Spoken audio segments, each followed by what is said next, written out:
नाज़रीन, मिठाणी में ॿेड़ी मज़दूर पोरियतन उजरत न वधाइण ख़िलाफ़ मोरो मिठाणी रोड ते सख़्त एहतजाज कयो आहे। वधीक तफ़सील ॿुधाए रहियो आहे SS न्यूज़ जो रिपोर्टर शौकत मलिक।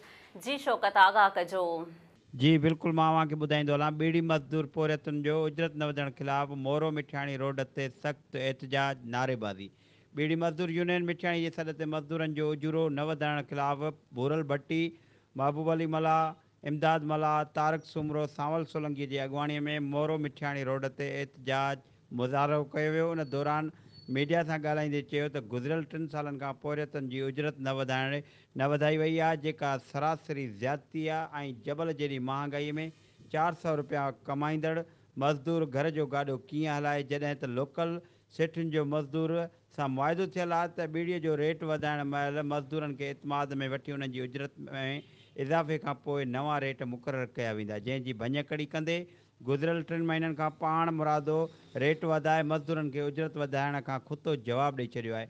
उन लाइ असां मजबूर थी अॼु खां एहतजाजी तहरीक शुरू कई आहे। आख़िर में पोरियतुनि हितां जे चूंडियल नुमाइंदनि सियासी समाजी अॻुवाननि खे अपील कई त पोरियतुनि खे इंसाफ़ ॾियण ख़ातिर पंहिंजो किरदारु अदा कनि। जी शौकत मलिक, अवां जी महिरबानी।